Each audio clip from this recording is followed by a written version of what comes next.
नमस्कार विद्यार्थी मित्रांनो, आपण सायन्सचा तिसरा लेसन बघतोय. Diversity in living things and their environment.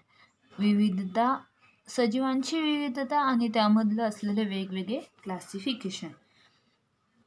Can you recall? पाहूया आपण मागच्या लेसनला काय पाहिलं. In which sphere of the earth do living things exist. वेगवेगळे स्पिअर बघितले, त्यामध्ये हायड्रोस्फिअर, लिथोस्फिअर यांसारखे वेगवेगळे घटक आपण अभ्यासले. The geographically condition are different place on the earth are very different.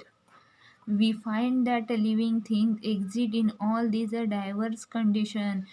When we live in a certain place, we adjust to the conditions there. Various types of living things have survived because of their ability to adjust themselves to the condition in their surrounding. आपल्या various types of वेगवेगळ्या प्रकारचे living things हे आपल्या आजूबाजूला आहेत. Have survived because of their ability to adjust themselves to the conditions in their surrounding. Are the plant and animal that you have seen alike. तुम्हाला प्राणी आणि झाडे ही सगळीकडे एकसारखी दिसतात का? डायव्हर्सिटी इन प्लांट, वनस्पतींची विविधता. Various types of plants are found in many places around earth. Some plants like grass are short. आपल्याकडे विविध प्रकारची झाडं आहेत आणि आपल्या आजूबाजूच्या पर्यावरणामध्ये ती झाडे आपल्याला पाहायला मिळतात. Some plant like grasses are short. त्यामधले काही झाडांची पानं ही कशी आहेत, ग्रासेस गवत ही कसं आहे तर शॉर्ट आहे. While other are tall and have a canopy. काही झाडं कसे आहेत तर टॉल आहेत, मोठे आहेत, तर अँड हॅव कॅनॉपी, तर काही कसे छोटे आहेत. Some plants grow under water. काही पाण्यावरती वाढतात तर काही अंडर वॉटर, जमिनीच्या आत पाण्यामध्ये वाढतात. While some others float on water, तर काही वाहणाऱ्या पाण्यावरती वाढत असतात. We find that some plants grow even in deserts. Moreover, we find that there is a lot of variety in the some type of plant. For example, there are different varieties of rice or wheat, different type of roses. जसं की काही झाडं ही पाण्यावरती असतात, काही वाहणाऱ्या पाण्यावरती असतात, तर काही ही जमिनीमध्ये असतात.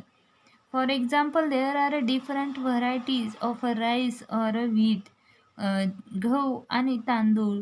डिफरंट टाईप्स ऑफ रोजेस, गुलाब. Mangoes, different flavours. त्या मँगोमध्ये वेगवेगळ्या प्रकारची झाडं असतात.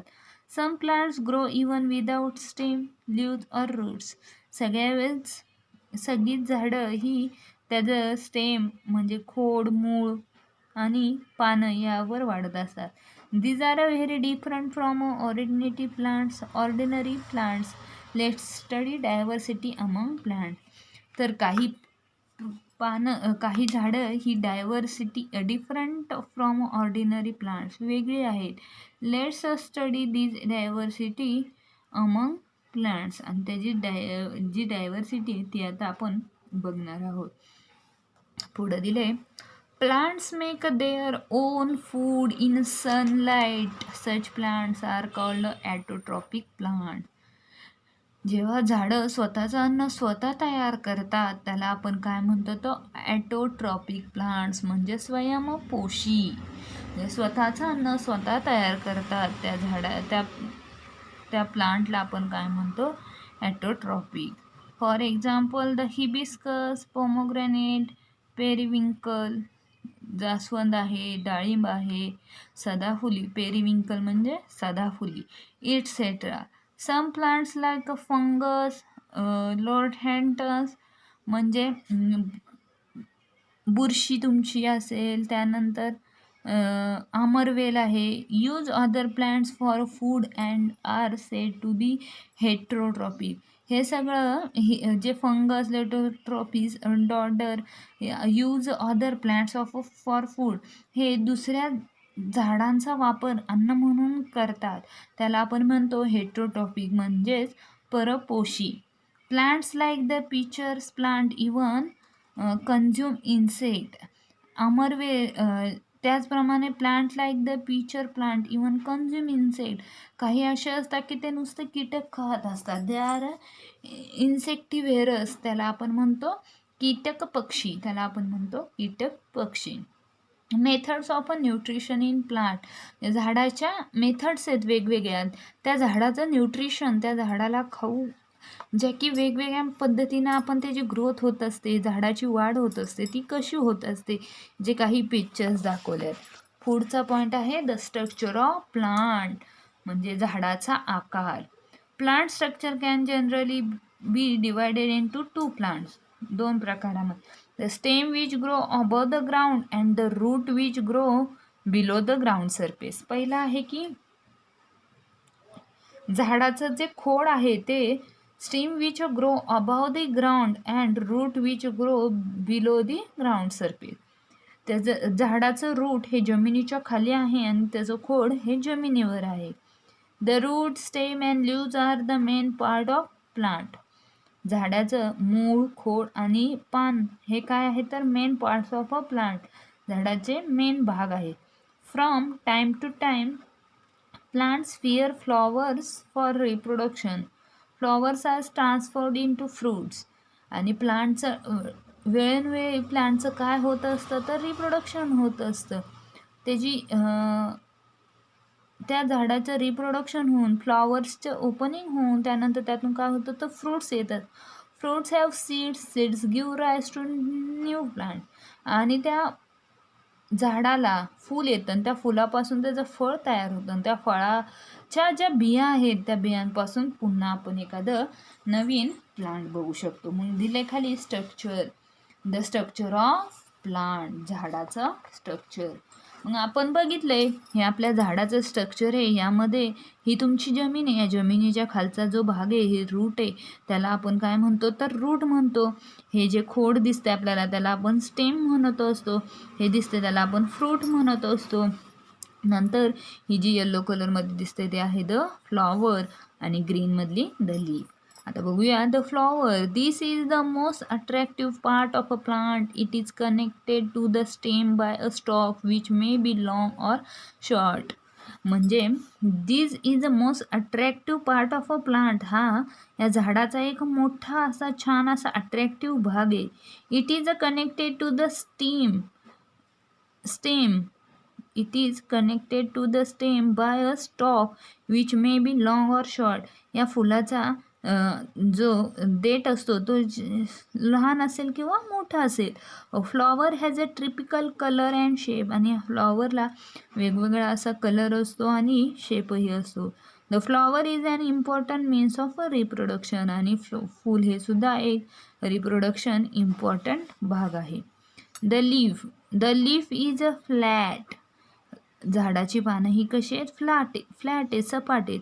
It plays an important role in the production of food. आणि ह्या झाडाच्या पानाचा रोल काय आहे तर प्रोडक्शन ऑफ अ फूड, अन्न तयार करण्याचा प्रोडक्शन आहे. Leaves are mainly of 2 types, simple and compound leaves.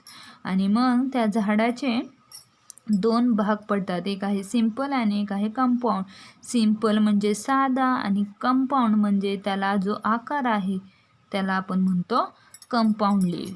जसं सिम्पल लीफ म्हणजे हिबिस्कस. तुम्ही घरी असाल, तुमच्या शेजारी बाजारी झाडं असतील तर तुम्ही बघू शकता जास्वंदीच्या झाडाचं पान आणि गुलाबाच्या झाडाचं पान, या 2 झाडांच्या पानांमध्ये काय फरक आहे. जास्वंदीचं झाड तुम्हाला कसं दिसतंय, जास्वंदीच्या झाडाचं पान तुम्हाला कसं दिसतंय आणि गुलाबाचं पान हे कसं दिसतंय, या दोन्हीवरून आपण ठरवू शकतो सिम्पल अँड कंपाऊंड लीव्ज. त्यानंतर आहे the stem. The height, shape and size of a plant depends upon the stem. The stem carries out the function of production, conduction and storage of food in some plant. It has the function of reproduction. It gives support to another parts of the plant. मग या स्टेमचं function काय आहे तर another support.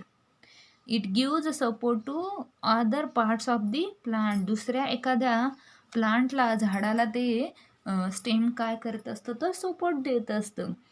The stem carries out from the function production, conduction and storage of a food, वेगवेगळे अन्न साठवून ठेवून वेगवेगळ्या घटक करत असतो.